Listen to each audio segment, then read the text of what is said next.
ہم اس طرح نہیں دیکھتے جس طرح سے انبیاء دیکھتے ہیں. انبیاء کی قوت بصارت اور ہوتی ہے. تو یہ تو ہیں انبیاء. اب آئیے میں آپ کو فضائل کی سیر کراتا ہوں. کیا کہا جناب نوح نے کہ ان کی نسلوں میں آئندہ بھی کافر ہی پیدا ہوں گے. یعنی انبیاء کی آنکھیں وہ ہیں کہ جو آنے والی نسلوں کے ایمان اور کفر کا فیصلہ کرتی ہیں. یہی تو فرق ہے نبوت کی آنکھوں میں اور امامت کے ہاتھوں میں. نبوت کی آنکھوں میں اور امامت کے ہاتھوں میں. نبوت کی آنکھیں وہ ہیں جو آنے والی نسلوں کا ایمان دیکھتی ہیں اور علی کے ہاتھوں کی تلوار وہ ہے جو نسلوں کا ایمان دیکھتی ہے.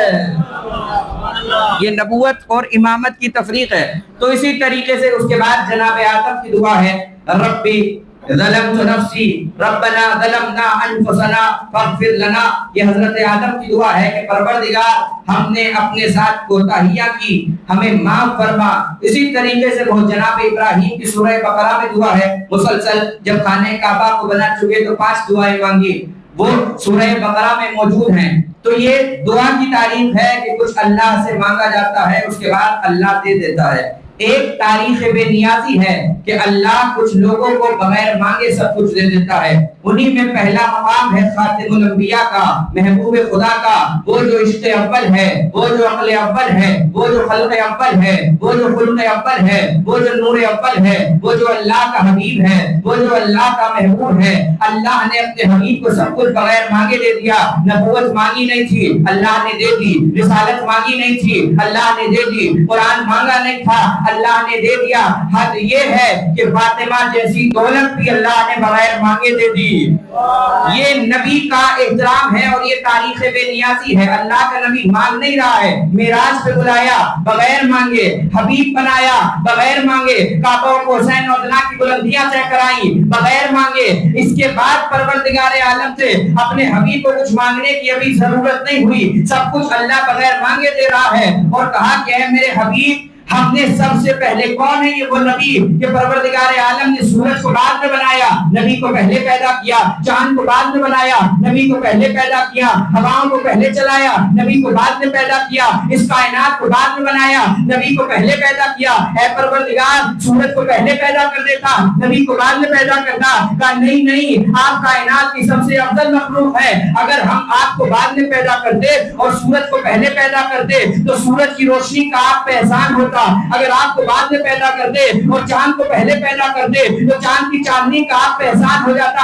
اگر آپ کو بعد میں پیدا کر دے, ہواؤں کو پہلے پیدا کر دے تو ہواؤں کی خشکی کا آپ پہ احسان ہو جاتا. اگر آپ کو بعد میں پیدا کر دے, دریاؤں کو پہلے پیدا کر دے تو دریاؤں کی تری کا آپ پہ احسان ہو جاتا. اے میرے حبیب یہ ساری کائنات آپ کے لیے بنائی ہے, آپ کو کہیں جانے کی ضرورت نہیں ہوگی. آپ اشارہ کرو گے یہ سورج پلٹے گا, آپ اشارہ کرو گے چاند کے 2 ٹکڑے ہوں گے, آپ زمین پہ بیٹھے رہنا, آسمان سے ستارہ آ جائے گا. آپ زمین پہ بیٹھے رہنا, آیتیں آ جائیں گی. آپ زمین پہ رہنا, قرآن آ جائے گا. اے میرے حبیب آپ کو کہیں جانے کی ضرورت نہیں ہے, بس آپ کو 2 جگہ آنا ہوگا. ایک عرش پہ فاطمہ کو لینے آنا ہوگا, ایک کعبے میں علی کو لینے آنا ہوگا. آپ کو کہیں جانے کی ضرورت نہیں ہے. آپ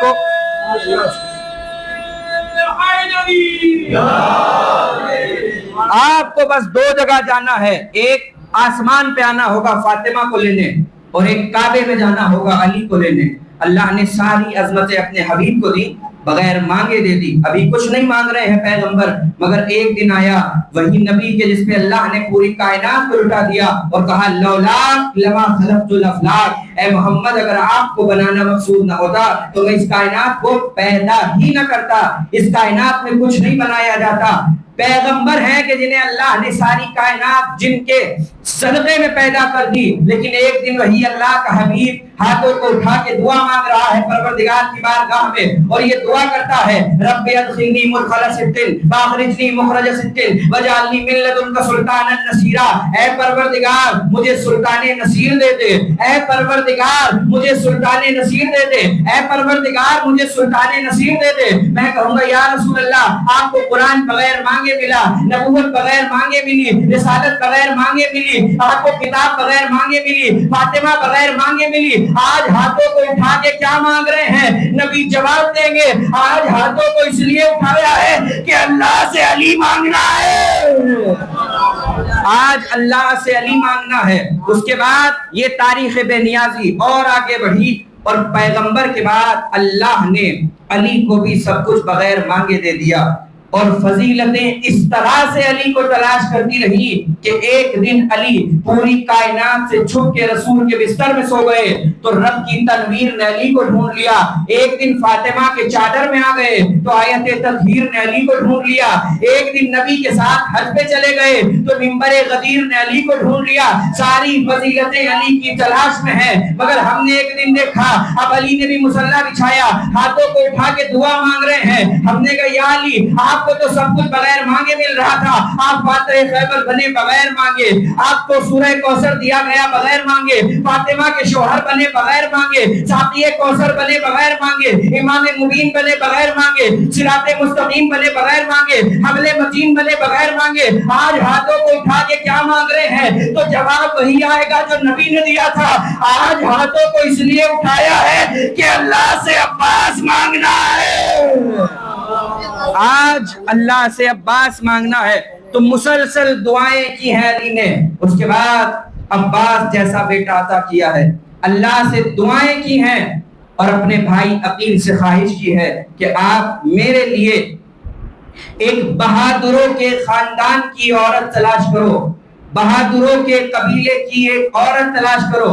امیر المومنین نے عقیل سے یہ خواہش کی. اچھا یہ کون کہہ رہا ہے؟ یہ جملہ اتنی آسانی سے سننے کا تو ہے نہیں. یہ کون کہہ رہا ہے؟ علی. کس سے کہہ رہے ہیں کہ آپ پوچھ رہے ہیں؟ کس سے؟ عقیل سے. کون پوچھ رہا ہے؟ یہ کون معلوم کر رہا ہے؟ وہ کہ جو ساقی کوثر ہے, وہ جو عالم علم لدنی ہے, وہ جو خطیب منبر سلونی ہے, وہ جو کل ایمان ہے وہ پوچھ رہا ہے, وہ جو بولتا ہوا قرآن ہے وہ پوچھ رہا ہے, جو صبح شام منبر پہ بیٹھ کے کہتا ہے جو پوچھنا ہو مجھ سے پوچھو, جو صبح شام منبر پہ کہتا ہے کہ سلونی سلونی مجھ سے پوچھو, وہ علی عقیل سے کہہ رہے ہیں, وہ علی عقیل سے طلب کر رہے ہیں, وہ علی عقیل سے پوچھ رہے ہیں. میں کہوں گا یا علی آپ کو پوچھنے کی ضرورت کیا ہے؟ کہ آپ کو نہیں پتا کہ عباس کا نانیحال کہاں ہے؟ کہ آپ کو نہیں پتا کہ وہ آسمان کہاں ہے جس پہ قمر بنی ہاشم چمکے گا, جس پہ وفاؤں کا یہ چاند چمکے گا؟ وہ خاندان کہاں ہے؟ علی کہیں گے کہ مجھ سے سوال نہ کرو بلکہ قرآن پڑھو. قرآن میں کیا ہے؟ قرآن میں ایک آیت ہے, اللہ موسیٰ سے پوچھ رہا ہے یا موسیٰ تمہارے ہاتھ میں کیا ہے؟ وما تلک بیمینک یا موسیٰ, موسیٰ تمہارے ہاتھ میں کیا ہے؟ تو کیا ماذا اللہ کو پتا نہیں ہے کہ موسیٰ کے ہاتھ میں کیا ہے؟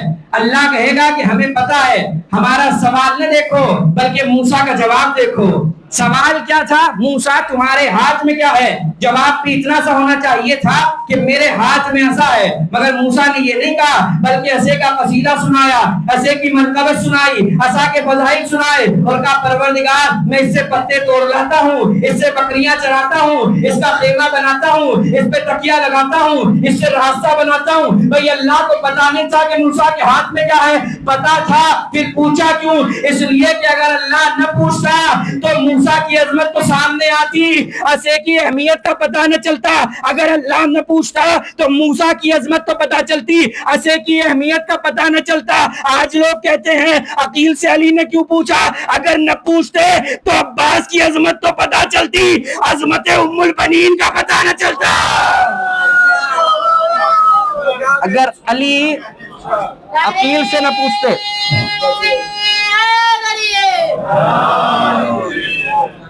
اگر علی عقیل سے نہ پوچھتے تو عظمت عباس تو زمانے کے سامنے آتی, مگر عظمت ام البنین کا پتہ نہ چلتا. اس لیے امیر المومنین نے سوال کیا اور کہا کہ آپ میرے لیے بہادروں کے خاندان کی ایک عورت تلاش کرو, بہادروں کے قبیلے کی ایک عورت تلاش کرو. اور بہت بڑا خاندان بہادروں کا خاندان تھا, جناب ام البنین کا خاندان. آپ کا نام فاطمہ تھا, فاطمہ کلابیہ کہتے تھے, بنی کلاب آپ کا خاندان تھا, آپ کا قبیلہ تھا. آج لوگ یہ کہتے ہیں کہ جناب ام البنین اتفاق سے عباس کی ماں بنی ہیں. ام البنین اتفاق سے عباس کی ماں نہیں بنی بلکہ قدرت کے انتخاب سے عباس کی ماں بنی ہیں. اللہ نے انتخاب کیا ہے جناب ام البنین کا حضرت عباس کے لیے, اور اس کی 2 دلیلیں ہیں کہ جو میں ابھی آپ کو سناؤں گا. حضرت ام البنین کا انتخاب کیا قدرت نے عباس کی ماں بنانے کے لیے. قرآن مجید میں ایک سورہ ہے. اچھا اس سے پہلے تو خواب دیکھا, جناب ام البنین نے بھی خواب دیکھا, اور آپ کے والد کہ جن کا نام ہے حزام، انہوں نے بھی خواب دیکھا. ایک صلوات پڑھیے محمد والے محمد. کیا ہو گیا اس میں؟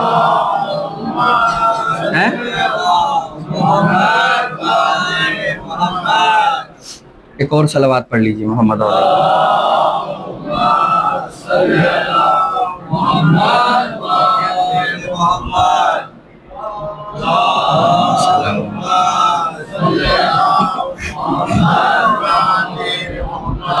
عبداللہ کی آ گئی، بلند آواز سے صلوات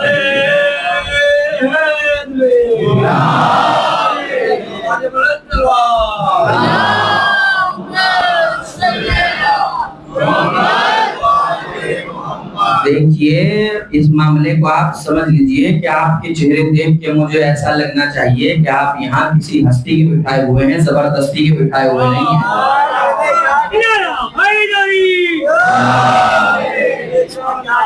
تو اب میں تیزی سے دیکھیے معاملات کو سمجھ لیجیے آپ. اب مولا عباس کے فضائل میں یہاں سے شروع کر رہا ہوں اور آپ تھوڑا تھوڑا سا بولتے رہیں گے تو مزہ آتا رہے گا. اور میں ایک بات کہتا ہوں کہ میرے جوانوں، اس زبان کا کیا فائدہ کہ جو بازاروں میں تو بولے، جو گھر میں لڑائی جھگڑوں میں بولے، جو مارکیٹ میں بہت تیز تیز بولے، اور جہاں اہل بیت کے فضائل آئے وہاں خاموش ہو جائے. میرے جوانوں، جوانی بازاروں کے لیے نہیں ہوتی، جوانی اہل بیت کے تذکرے کے لیے ہوتی ہے. اور اہل بیت کے ذکر پہ بولنا سیکھو اور بولنا چاہیے. یہ واہ واہ سبحان اللہ جو کریں گے اس کا ثواب آپ کو ملے گا، یہ تو ذکر خدا ہے. تو اب کیا کہا میں نے کہ حضرت عباس کی والدہ جناب ام البنین اتفاق سے عباس کی ماں نہیں بنی، بلکہ قدرت کے انتخاب سے عباس کی ماں بنی ہیں. حضرت ام البنین کے جو والد ہیں ان کا نام ہے حزام. حزام کہتے ہیں عربی میں چوڑے سینے والے مرد کو. بہادروں کا خاندان ہے نا. اس کے بعد اوپر جائیے آپ تھوڑا سا اوپر تو ان کے اجداد میں ایک شخصیت کا نام تھا عامر، اور قربہ رحال ان کا خطاب تھا، اور ان کو پکارتے تھے ملاعب الاسنا، یعنی نیزوں سے کھیلنے والا. یہ حضرت عباس کا نانیحال ہے، نانیحال کہ جس میں شجاعت اتنی ہے کہ وہ مشہور ہی تھے بہادروں کے نام سے، وہ مشہور ہی تھے جنگجو افراد کے نام سے. ایک خواب جناب ام البنین نے دیکھا. دو خواب ہیں. پہلے آپ کے والد نے خواب دیکھا جناب حزام نے، اس کے بعد خواب دیکھا جناب ام البنین نے. وہ خواب تو میں آپ کو بعد میں سناؤں گا، مگر پہلے قرآنی دلیل سنیے کہ جناب ام البنین قدرت کے انتخاب سے عباس کی ماں بنی ہے. قرآن میں ایک ماں کے نام پہ ایک سورہ ہے، اور اس سورہ کا نام ہے سورہ مریم. اور اس مریم میں اللہ نے سورہ مریم میں جناب مریم کا تذکرہ کیا ہے. کیا کہا؟ وَإِذْ قَالَتِ الْمَلَائِكَةُ يَا مَرْيَمْ إِنَّ اللَّهَ اصْطَفَاكِ وَطَهَّرَكِ. اے مریم، پروردگار عالم نے تمہیں چن لیا ہے، پروردگار نے تمہیں منتخب کر لیا ہے، پروردگار نے تمہارا انتخاب کر لیا ہے. کس لیے؟ امام بنانے کے لیے، نبی بنانے کے لیے، رسول بنانے کے لیے نہیں، بلکہ کس لیے؟ عیسیٰ کی ماں بنانے کے لیے. کس لیے تمہیں استفا کیا؟ کس لیے تمہیں چنا؟ عیسیٰ کی ماں بنانے کے لیے. تو ایک نبی کی ماں بنانے کے لیے چنا گیا. تو عیسیٰ اکیلے نبی تھوڑے ہی ہیں، عیسیٰ سے پہلے نہ جانے کتنے انبیاء گزر چکے ہیں. ان میں سے کسی کی ماں کے لیے اللہ نے نہیں کہا کہ ہم نے آپ کو چنا. جناب سارہ کے لیے تو نہیں کہا کہ سارہ ہم نے آپ کو چنا. جناب ہاجرہ کے لیے نہیں کہا کہ ہاجرہ ہم نے آپ کو استفا کیا، ہم نے آپ کا انتخاب کیا. سارے انبیاء کی ذمہ داری ہے ہدایت، سارے انبیاء کی ذمہ داری ہے تزکیہ نفس، سارے انبیاء کی ذمہ داری ہے تربیت. لیکن عیسیٰ کی ایک اور ذمہ داری ہے. اللہ سارے انبیاء کو اٹھائے گا لیکن عیسیٰ کو چوتھے آسمان میں بٹھائے گا. کس لیے؟ ہدایت کے لیے نہیں، بلکہ جب فاطمہ کا بیٹا آئے گا اس کی نصرت کے لیے عیسیٰ کو اتارا جائے گا. یہ کیا کہہ رہا ہوں؟ جب عیسیٰ کو اتارا جائے گا، کس وقت اتارا جائے گا؟ جب زہرا کا آخری بیٹا پردے سے آئے گا، اس وقت جناب عیسیٰ کو اتارا جائے گا. کس لیے؟ دین کی تبلیغ کے لیے، نماز پڑھانے کے لیے، روزہ رکھوانے کے لیے نہیں، بلکہ کس لیے؟ تاکہ عیسیٰ آ کے زہرا کے آخری بیٹے کی نصرت کرے اور مدد کرے. تو عیسیٰ ہے زہرا کے 11ویں بیٹے اور آخری بیٹے کے ناصر. تو یہ بات سمجھ میں نہیں آتی جب اللہ زہرا کے 11ویں بیٹے کی ماں کو اتفاق سے ماں نہیں بناتا تو زہرا کے دوسرے بیٹے کے ناصر کی ماں اتفاق سے ماں کیسے بنائی جائے گی؟ جب عیسیٰ کی ماں کا اللہ انتخاب کرتا ہے تو پھر حسین کی جو نصرت کرنے والا ہے اس کی ماں کا بھی اللہ انتخاب کرے گا. تبھی آپ دیکھ رہے ہیں یہ اتنا معاملہ کیوں ہو رہا ہے کہ خاندان دیکھو، حسب دیکھو، نسب دیکھو، وفاداری دیکھو، ہر ایک چیز پروردگار عالم نے کہا کہ دیکھو. تو یہ تو ہے پرانی دلیل کہ اللہ نے انتخاب کیا ہے جناب ام البنین کا. اب آئیے دوسرا معاملہ سمجھ لیجئے کہ جناب ام البنین نے خواب دیکھا، اور خواب میں کیا دیکھا؟ اپنے والد سے بیان کیا، یا ابت انی رأیت رؤیۃ عجیبہ، اے بابا آج میں نے بڑا عجیب خواب دیکھا ہے. کون؟ جناب ام البنین اپنے والد سے بیان کر رہی ہیں، بابا آج میں نے بڑا عجیب خواب دیکھا ہے. باپ نے کہا کہ کیا دیکھا؟ فرمایا رأیت القمر والنجوم الثلاثہ، اے بابا آج میں نے ایک چاند دیکھا ہے اور 3 ستارے دیکھے ہیں. ایک چاند دیکھا ہے اور 3 ستارے دیکھے ہیں. اور پھر کہا کہ یہ چاروں آسمان سے نازل ہو رہے تھے، اور کہا کہ بابا میں نے ستاروں کو تو چھوڑ دیا اور اس چاند کو اٹھایا، وَزَمَمْتُهُ إِلَى صَدْرِي، اور میں نے اس چاند کو اٹھا کے اپنے سینے سے لگا لیا. باپ نے یہ خواب سنا، باپ بھی چونک گئے کہ یہ کیسا عجیب و غریب خواب ہے. دونوں پہنچے قبیلہ بنی کلاب کے سب سے بڑے عالم کے پاس اور اس سے جا کے اپنا خواب سنایا. جیسے ہی اس نے خواب سنا پہلا جملہ تو یہ کہا کہ یہ تو ایسا ہی خواب ہے جیسا یوسف نے دیکھا تھا. یہ ایسا خواب ہے کہ جیسا یوسف نے دیکھا تھا، یہ کوئی عام خواب نہیں ہے. پھر اس کے بعد تعبیر بتائی کہ دیکھو اس کائنات میں پیغمبر کے بعد جو سب سے بڑی ہستی ہے اس سے تمہاری بیٹی کی شادی ہوگی، یہ اس کی زوجہ بنے گی. اللہ 4 بیٹے دے گا، 3 ستاروں کی طرح ہوں گے اور ایک چودھویں کے چاند کی طرح ہوگا. اللہ 4 بیٹے دے گا، ایک 3 ستاروں کی طرح ہوں گے اور ایک قمر بنی ہاشم کہلائے گا. ایک خواب یہ ہے. دوسرا خواب جناب حزام نے دیکھا. جناب حزام کون ہے؟ جناب ام البنین کے والد. انہوں نے خواب میں دیکھا، وہ بیان کرتے ہیں کہ میں سفر میں جا رہا تھا. خواب میں دیکھتے ہیں کہ میں سفر میں تھا، راستے میں اتنی دیر میں نے دیکھا وجد تو درن تتلالہ نورن، وہ کہتے ہیں کہ میں نے دیکھا کہ میری ہتھیلی پہ آسمان سے ایک سفید موتی اترا، اور وہ موتی ایسا تھا کہ جس کی چمک سے میری آنکھیں بند ہو رہی تھی. اتنی دیر میں کہتے ہیں کہ میں نے دیکھا کہ ایک سوار آ رہا ہے. اس نے آ کے مجھ سے کہا کہ اس موتی کو بیچنا چاہو گے، اس موتی کو دینا چاہو گے؟ یہ کہتے ہیں کہ میں نے اس سوار سے کہا کیا تم لینا چاہو گے؟ وہ کہتا ہے لیسا عندی ثمنھا، میرے پاس اس موتی کی قیمت نہیں ہے، میرے پاس دینے کے لیے اس موتی کی قیمت نہیں ہے. لیکن کہتا ہے ولاکنی ہدیکا، لیکن میں تمہیں رہنمائی کر سکتا ہوں ایک ایسے شخص کی جانب کہ جو اس موتی کا خریدار ہے. میں اس کی قیمت تمہیں نہیں دے سکتا لیکن ایسے شخص کی طرف تمہاری رہنمائی کر سکتا ہوں کہ جو اس موتی کا خریدار ہے. جناب حزام کو چہرہ دکھایا، جناب حزام نے چہرہ دیکھ لیا، اپنی نظروں میں اتار لیا، اپنے ذہن میں محفوظ رکھا. جیسے ہی عقیل آئے رشتہ لینے کے لیے جناب حزام اٹھے اور اشارہ کر کے کہا واللہ ھذا الذی رأیتہ فی المنام، یہ تو وہی ہے جسے خواب میں دیکھا تھا. یہ وہی انسان ہے کہ جسے میں نے خواب میں دیکھا تھا. ایک صلوات پڑھیے محمد و آل محمد.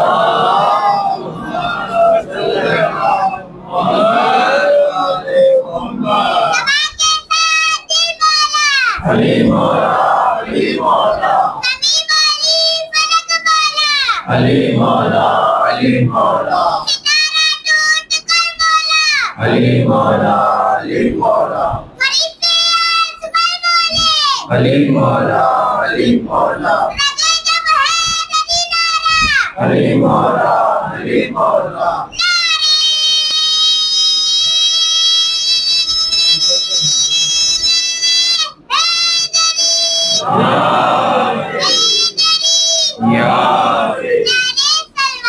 اللہم صلی علی محمد. تو یہ آپ نے سمجھا، یہ کیا ہے؟ انتخاب قدرت ہے، یہ انتخاب ہو رہا ہے جناب ام البنین کا، لمحہ بلمحہ قدرت کی جانب سے ایسا انتخاب ہوا عباس کی ماں بنانے کے لیے ام البنین کو۔ اس کے بعد امیر المومنین نے اپنے بھائی سے خواہش ظاہر کی کہ آپ تلاش کریں بہادروں کے خاندان کی ایک عورت۔ جناب عقیل نے تلاش کیا، اس لیے کہ علم نصاب کے ماہر تھے، اور جناب ام البنین آ گئی امیر المومنین کے گھر۔ جب ازدواج ہوا امیر المومنین سے جناب ام البنین کا، تو میں نے کیا عرض کیا، آپ کا نام تھا فاطمہ۔ جناب عباس کی تربیت میں اور وفاداری میں جناب ام البنین کا نمایاں کردار ہے۔ ایک بچے کی تربیت، پہلی تربیت گاہ اولاد کی اس کی ماں کی آغوش ہوتی ہے۔ ماں جو چاہتی ہے وہ بچے کو بتاتی ہے۔ میں پوری طالب علمانہ ذمہ داری کے ساتھ کہہ رہا ہوں، آپ ہمارے گھروں میں جب بچے ہوتے ہیں نا چھوٹے، تو جب وہ بولنا شروع کرتے ہیں نا، تو پہلا لفظ کچھ نہ کچھ تو کہتا ہی بچہ، یا ابا کہتا ہے یا اماں کہتا ہے، انہی دو لفظوں میں سے کوئی لفظ بولنا شروع کرتا ہے، اور وہ زیادہ جلدی کہتا ہے جو اسے ماں کہلوانے کی کوشش کرتی ہے۔ ماں جو لفظ بچے کے سامنے بار بار تکرار کرتی ہے، بچہ اسی لفظ کو دہراتا ہے اور وہی لفظ کہتا ہے۔ میں پوری طالب علمانہ ذمہ داری سے کہہ رہا ہوں، روایتوں میں لکھا ہوا ہے، ان اول کلمۃ قالها العباس یا حسین، وہ پہلا جملہ جو عباس نے کہنا سیکھا وہ یا حسین تھا۔ پہلا ہی جملہ جو عباس کی زبان سے نکلا، ماں نے سکھایا، وہ کیا ہے؟ یا حسین۔ اور اس کے بعد جب چھوٹے سے تربیت اس طریقے سے ہو رہی ہے، جب جناب عباس چھوٹے ہیں تو کچھ بچے ایسے ہیں گلی کے باہر، ابھی کم سن ہے جناب عباس، کچھ بچے ایسے کہ جنہوں نے جناب عباس کو گھیر لیا اور بچوں نے اپنے حلقے میں لے لیا، اور اس کے بعد جناب عباس سے سوال کیا، ما اسم کا، تیرا نام کیا ہے؟ جناب عباس نے کہا، انا خادم الحسین، مجھے حسین کا نوکر کہتے ہیں۔ کیا کہا؟ تم کون ہو، تمہارا نام کیا ہے؟ اور عباس نے کیا کہا؟ انا خادم الحسین، مجھے حسین کا خادم کہتے ہیں۔ بچوں نے پھر کہا، ما اسمو کا، تیرا نام کیا ہے؟ عباس نے پھر کہا، انا خادم الحسین، مجھے حسین کا خادم کہتے ہیں۔ دیکھیے، ہم میں سے بھی ہر انسان کا تعلق ایک عہدے سے ہوتا ہے اور ایک نام سے ہوتا ہے۔ مثلا مجھے ہی آپ کہنے لگے تو مولانا میرا نام تھوڑا ہی ہے۔ اگر آپ میں سے کوئی صاحب کہیں کہ آپ کا نام کیا ہے، اور میں کہہ دوں کہ میں مولانا ہوں، تو آپ ہنسیں گے نہیں، کہ وہ کہیں گے بھائی آپ کیا ہیں، میں یہ نہیں پوچھ رہا، بلکہ آپ کا نام کیا ہے، میں یہ سوال کر رہا ہوں۔ عباس سے کیا کہا؟ ما اسمو کا، عباس تیرا نام کیا ہے، تمہارا نام کیا ہے؟ عباس کو کیا کہنا چاہیے تھا کہ میرا نام عباس ہے، یا میری ماں نے میرا ایسا نام رکھا ہے، بلکہ ماں کی تربیت یہ ہے، کیا کہا؟ انا خادم الحسین، مجھے حسین کا خادم کہتے ہیں۔ میں کہوں گا مولا عباس کی جتنی عظمتیں ہیں آپ اپنے ذہنوں میں سوچئے گا، وہ علمدار کربلا بھی ہے، وہ غازی بھی ہے، وہ سقائے سکینہ بھی ہے، وہ اشجاع عرب بھی ہے، وہ بہادر بھی ہے، وہ شیر بھی ہے، مگر پھر بھی جس صفت کا انتخاب کیا وہ ہے حسین کا خادم۔ میں کہوں گا عباس اپنا نام بتائیے، عجب نہیں آواز آئے، مجھے عباس ہونے پہ فخر نہیں ہے، حسین کا خادم ہونے پہ فخر ہے۔ مجھے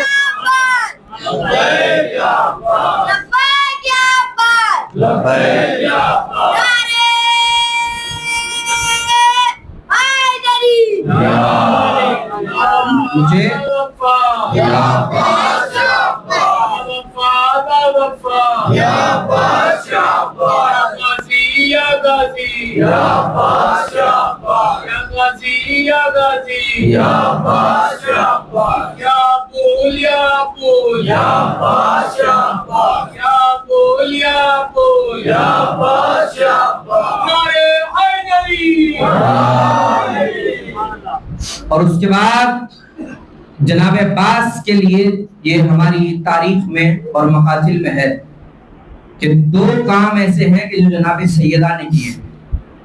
ایک تو نام عباس کا عباس جناب سیدہ نے رکھا ہے۔ جب ولادت ہوئی نا مولا عباس کی اور جناب زینب کے ہاتھوں میں ہے اور کپڑے میں لپیٹا ہوا ہے، امیر المومنین کو اطلاع ملی کہ جس بیٹے کو مانگ رہے تھے وہ بیٹا آج آ گیا۔ امیر المومنین آئے، اب گھر میں جب بچہ پیدا ہوتا ہے تو کیا باتیں شروع ہوتی ہیں, اسے کیا کہہ کے پکارا جائے گا, اس کا نام کیا رکھا جائے گا, یہ باتیں ہو رہی تھی. جناب زینب نے کہا کہ بابا آپ کو جو نام رکھنا ہے وہ رکھیے, اماں تو اس کا نام عباس رکھے گئی ہیں, اماں نے اس کا نام عباس رکھا ہے. اور دوسرا کام یہ کیا کہ جناب یہ کبریت احمر اور ہماری اس طریقے کی دوسری کتابوں میں ہے کہ جناب سیدہ ایک کرتا جناب عباس کے لیے تیار کر کے گئی تھی, اپنے ہاتھوں سے کرتا بنایا. اور وہ کرتا آواز کتابوں میں یہ ہے کہ جناب عباس 5 سال تک وہ کرتا پہنتے رہے ہیں, اور پہنتے تھے تو انہیں آتا تھا ان کے جسم پہ. اچھا ایک دن میں نے یہ پڑھ دیا, یہ روایت کتابوں میں تو ہے, مگر کچھ لوگ اتنے عقل مند ہوتے ہیں انہیں ہر چیز سمجھنے کی ضد ہوتی ہے, اور مجھ سے کہنے لگے کہ مولانا کوئی معقول بات کیجیے, ایک چھوٹا سا کرتا ایک 5 سال کا بچہ کب تک پہنتا رہا اور کب تک اس کے آتا رہا, یہ سمجھ میں نہیں آتا, یہ کیا الف لیلہ آپ نے شروع کر دی ہے. تو میں نے کہا پہلے قرآن کی الف لیلہ سن لو, کیا اسی کو مانو گے جو تمہاری سمجھ میں آئے؟ آپ یہ بتائیے کون سمجھا سکتا ہے سمجھدار آدمی پورے عالم اسلام میں کہ دریا پہ ایسا مارنے سے راستہ کیسے بن سکتا ہے؟ سمجھا سکتا ہے کوئی؟ کیسے راستہ بنے گا؟ ایسا مارو دریا پہ راستہ بنا, کیسے بنا؟ سمجھائیں گے. پہاڑ سے اونٹنی کیسے نکل سکتی ہے؟ کوئی سمجھائے گا. زمین پہ کھڑے رہ کے چاند کے 2 ٹکڑے کیسے ہو سکتے ہیں؟ کوئی سمجھائے گا. مردے کو ٹھوکر مار کے زندہ کیسے کیا جا سکتا ہے؟ کوئی سمجھائے گا. یہ ساری سمجھداریاں وہاں دکھائی دیتی ہیں جہاں اہل بیت کے فضائل آتے ہیں. جھوم کے مسلمان کہتے ہیں قالین ہوا میں بھی اڑتا ہے, پہاڑ سے اونٹنی بھی نکلتی ہے, آگ پھول بھی بن جاتی ہے, دریا میں راستہ بھی بن جاتا ہے, لیکن جب اہل بیت کے فضائل آئے تو کہتے ہیں یہ کیسے ہوتا ہے, وہ کیسے ہوتا ہے. ہمیں کتنے بے وقوف ہو, نوکروں کے فضائل سمجھ میں آتے ہیں, مولا کے فضائل سمجھ میں نہیں آتے, مولا کے فضائل سمجھ میں نہیں آتے.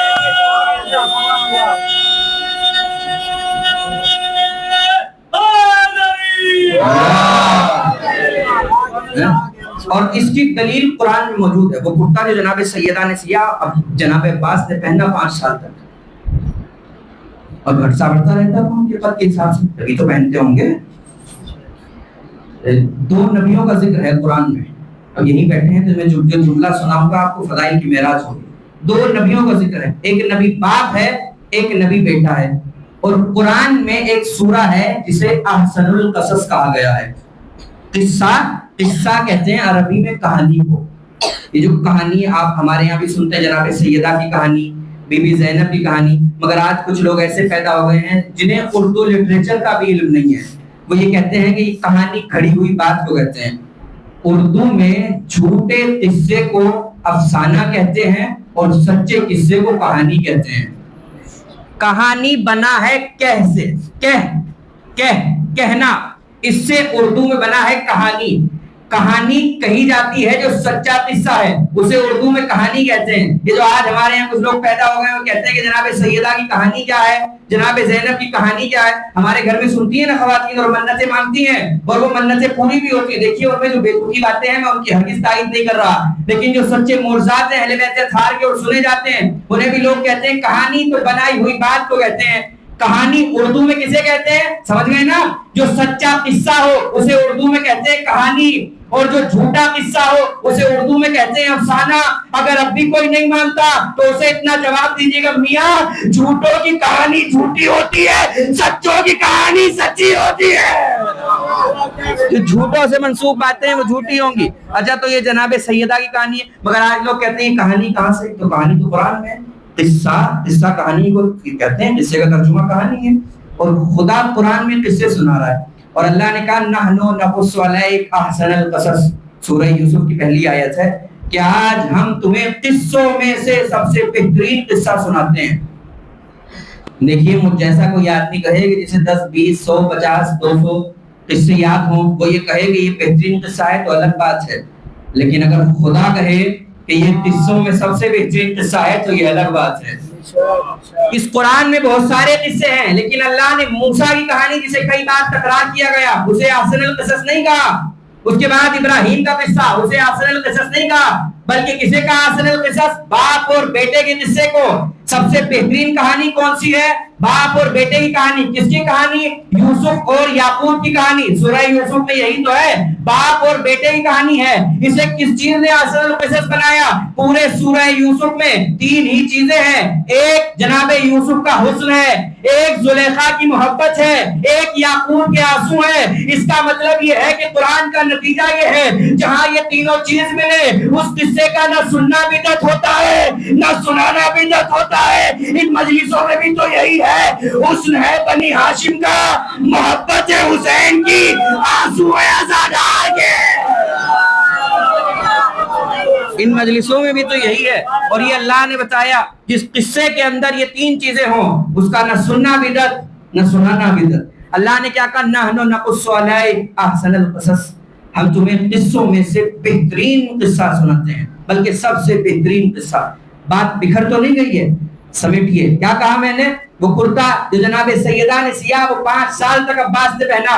لوگ کہتے ہیں سمجھ میں نہیں آیا. یہ جو باپ اور بیٹے کی داستان ہے نا, جناب یوسف جب گم ہو گئے باپ سے, کیسے ہوئے؟ بھائیوں نے کہا کہ ہم انہیں لے جانا چاہتے ہیں اپنے ساتھ. جناب یعقوب نے کہا کہ دیکھو اس کا خیال رکھنا, ایسا نہ ہو کہ تم کھیل میں مشغول ہو جاؤ اور اسے بھیڑیا کھا جائے. بھائیوں نے کہا کہ یہ آپ کیا کہہ رہے ہیں, ہمارے ہوتے ہوئے کیسے گم ہو جائیں گے؟ مگر یوسف یعقوب تو نبی ہیں, انہیں پتا ہے. بیٹے کو قریب بلایا, سن ہے 7 یا 8 یا 9 سال کا جناب یوسف کا. باپ نے بیٹے کو اندر بلایا جناب یعقوب نے, اور بلانے کے بعد ایک صندوق کھولا. اب جو نتیجہ آنے والا ہے نا, ایک انسان کی توجہ چاہتا ہوں. کیا کہا؟ باپ نے صندوق کھولا, جناب یعقوب نے ایک کرتا نکالا, اور نکالنے کے بعد یوسف کو دیا. یوسف کا سن ہے 8 یا 9 سال کا, اور کہا کہ بیٹا یہ کرتا پہن لو. جناب یوسف نے کہا ابا یہ تو میرے قد سے بہت بڑا ہے. جناب یعقوب نے کہا پہنو تو صحیح, یہ عام کرتا نہیں ہے, یہ جنت کا کرتا ہے, یہ قد کے اعتبار سے بڑا چھوٹا ہو جاتا ہے. جناب یوسف نے کرتا پہنا, ان کے قد کے اعتبار سے ہو گیا. ہمیں سمجھ میں نہیں آتا, جب جنت کا کرتا گھٹتا اور بڑھتا ہے تو جو کرتا ملکہ جنت بنا دے. جنت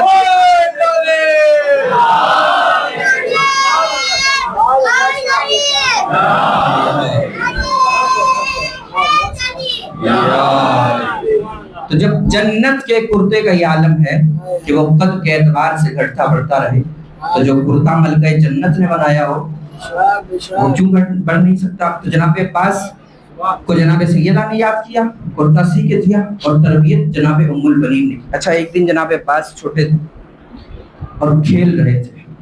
حضرت ام البنین نے اٹھایا اور بیٹے سے ایک سوال کیا اور کہا کہ یا بنیا اتحب الحسین, بیٹے کیا تو حسین سے محبت کرتا ہے؟ تو حضرت عباس نے جواب دیا نعم یا امی. کہا کہ ہاں اماں میں حسین سے محبت کرتا ہوں. جناب ام البنین نے کہا کہ کیوں محبت کرتے ہو حسین سے؟ تو جناب عباس نے جواب دیا لأنہ اخی و امامی, اس لیے کہ حسین میرے بھائی ہیں اور امام ہیں.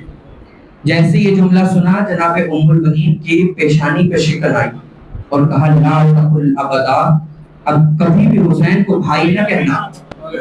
اور ایک جملہ کہا جو معرفت سے لبریز جملہ ہے, فرمایا انا وانتا ومن فی الارض, کہ میں بھی اور تو بھی اور جو روئے زمین پہ ہے, فدا لتراب مقدم ابی عبداللہ, وہ سب کا سب حسین کے قدموں کی خاک کے برابر بھی نہیں ہے. ساری کائنات حسین کے قدموں سے لپٹی ہوئی خاک کے برابر بھی نہیں ہے. وہ دن ہے اور اس کے بعد کا دن ہے.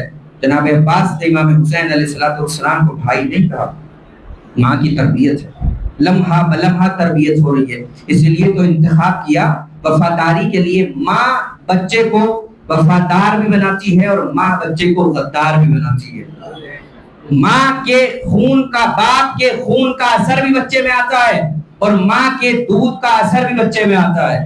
اسی لیے تو امیر المومنین کا فرمان ہے کہ جب اپنے لیے شادی کرنا چاہو تو اپنے لیے بیوی نہ ڈھونڈنا بلکہ اپنے بچوں کی ماں تلاش کرنا. اس لیے کہ ماں کے دودھ کا اثر اولاد میں آتا ہے. ماں جیسی ہوگی بیٹا بیٹا ویسا ہی ہوگا. کیا کہا کہ عورت کی خوبصورتی نہ دیکھنا بلکہ کیا دیکھنا کہ تمہارے بچوں کی ماں کیسی ہونی چاہیے. اس بات پہ توجہ رہے کہ بچوں کی ماں کیسی ہونی چاہیے. اس لیے کہ جیسی ماں ہو ویسا ہی بیٹا ہوتا ہے. اگر ماں ہندا ہو بیٹا یزید ہوتا ہے. ماں فاطمہ ہو بیٹا حسین ہوتا ہے. جیسی ماں ہوگی ایسا ہی بیٹا ہوگا. ماں کے شیر کا اثر بچے میں آتا ہے اور پہلی تربیت کا بھی ماں ہی ہوتی ہے اولاد کی. اور یہ علامہ اقبال نے بھی کہا. علامہ اقبال کا ایک شعر ہے مکالمات فلاطون نہ لکھ سکی لیکن اسی کے شعلے سے پھوٹا شرار افلاطون. افلاطون ایک بہت بڑے فلسفی تھے. علامہ اقبال نے کہا انہوں نے مکالمات نامی ایک کتاب لکھی ہے. علامہ اقبال کہتے ہیں کہ یہ بات تو سچ ہے کہ مکالمات نامی کتاب کسی عورت نے نہیں لکھی. وہ کہتے ہیں لیکن اس بات سے بھی انکار نہیں کیا جا سکتا جس افلاطون نے یہ مکالمات نامی کتاب لکھی ہے وہ بھی کسی عورت کی گود کا پالا ہوا ہے. اس لیے کہ ماں کے دودھ کا اثر بھی بچے میں آتا ہے. یہ جو امیر المومنین نے اتنا انتخاب کیا اتنی چھان بین کی اس طریقے سے توجہ دی کیوں؟ اس لیے کہ ماں کے دودھ کا اثر بھی بچے میں آئے گا اور باپ کے خون کا اثر بھی بچے میں آئے گا. اتنے انتخاب کے بعد آپ کہیں گے نتیجہ کیا نکلا؟ نتیجہ 10 محرم کو کربلا کے میدان میں دکھایا. عباس کی شجاعت میں امیر المومنین کے خون کی تاثیر ہے. عباس کی وفاداری میں ام البنین کے دودھ کی تاثیر ہے. لاکھوں کے لشکر کو بھگا کے برات پہ قبضہ کر لینا علی کے خون کا اثر تھا. پانی چلو میں لے کے واپس پھینک دینا ام البنین کے دودھ کا اثر تھا. یہ وفاداری ماں نے سکھائی اور ماں سے ورثے میں ملی.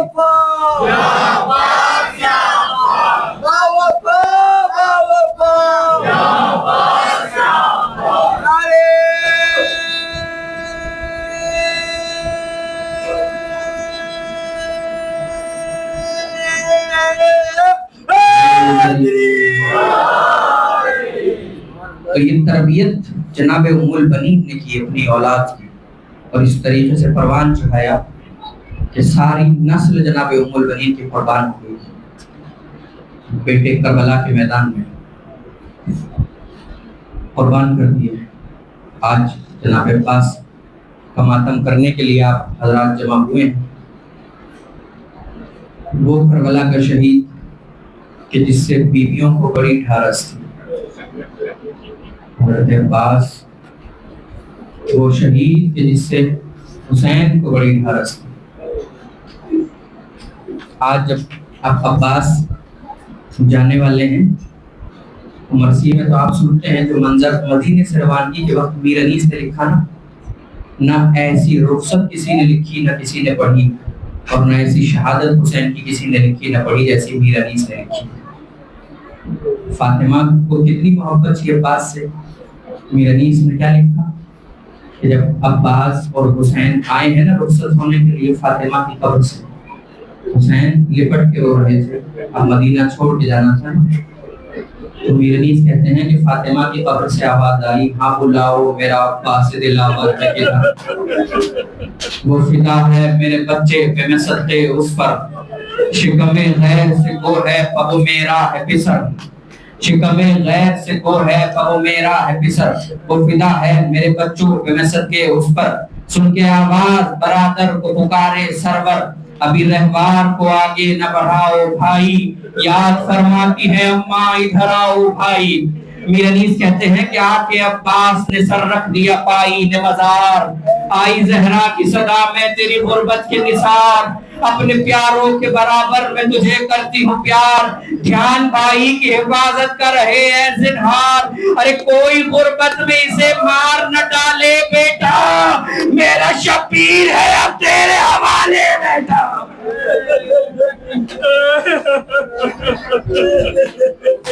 اب مدینے سے حسین کا قافلہ جا رہا ہے.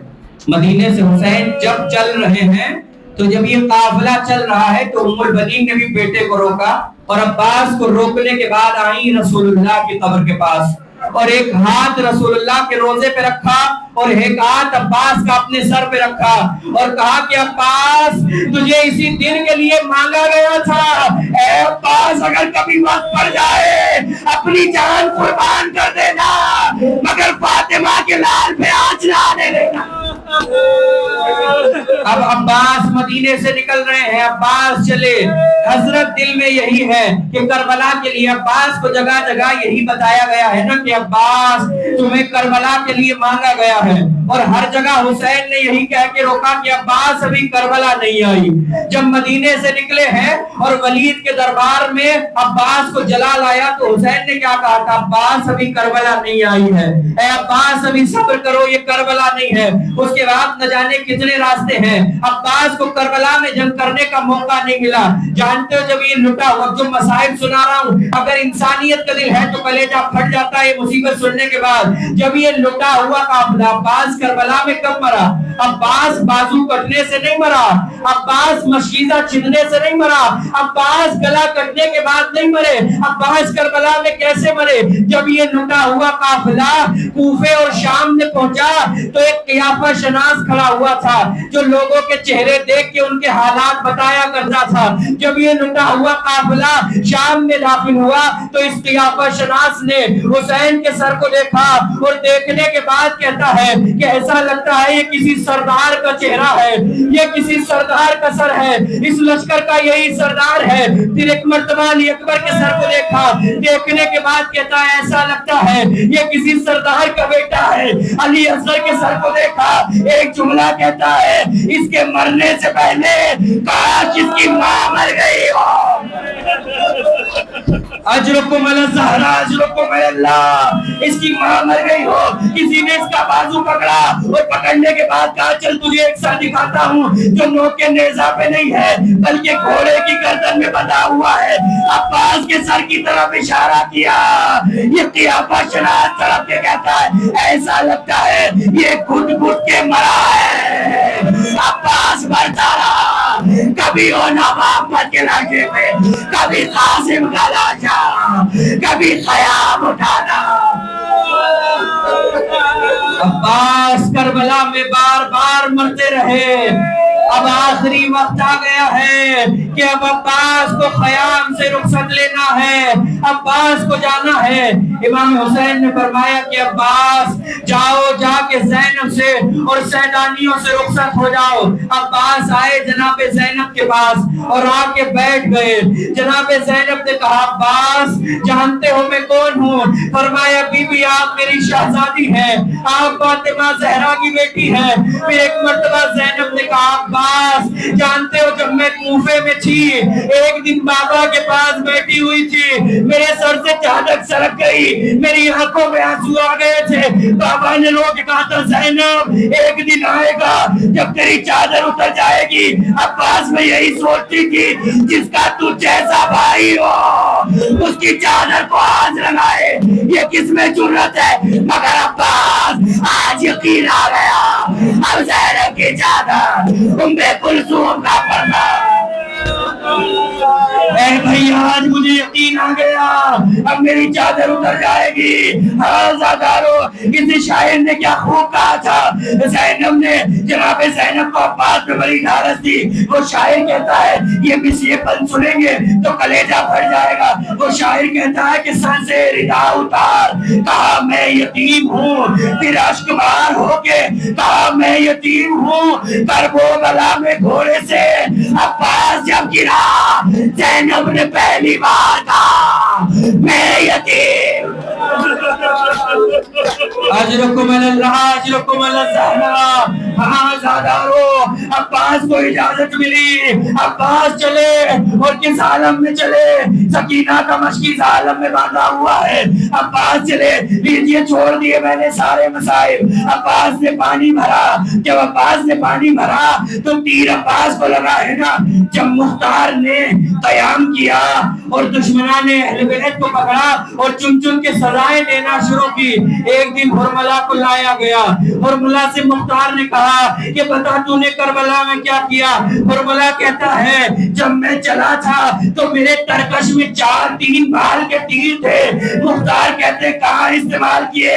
کا پہلا تیر علی اصغر کے گلے میں چلایا, دوسرا تیر مشق سکینہ پہ چلایا, تیسرا تیر وقت عاشور جب حسین گھوڑے پہ ڈگمگانے لگا حسین کی پیشانی میں مارا, حسین سنبھل نہ سکا. اجرکم اللہ اجرکم اللہ سہرا.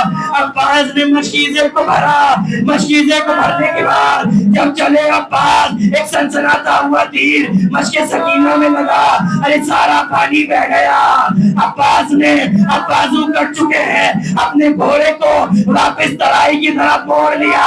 اتنی دیر میں آنکھ میں ایک تیر لگا. عباس کے ہاتھ نہ تھے, ارے تیر کیسے نکالتے؟ سر جھکا کے تیر نکالنا چاہا, ایک گرز عباس کے سر پہ لگا. اب گھوڑے پہ سنبھلا نہ گیا, گھوڑے سے زمین پہ آئے, آواز دی اے آقا, ارے غلام کا سلام. ادھر سے حسین چلے, کمر کو تھاما ہوا ہے اور آواز دے رہے ہیں اے عباس تیرے جانے سے حسین کی کمر ٹوٹ گئی. اے بھیا اب مجھے راستہ نظر نہیں آتا, اے میرے بھیا اب مجھ سے چلا نہیں جاتا.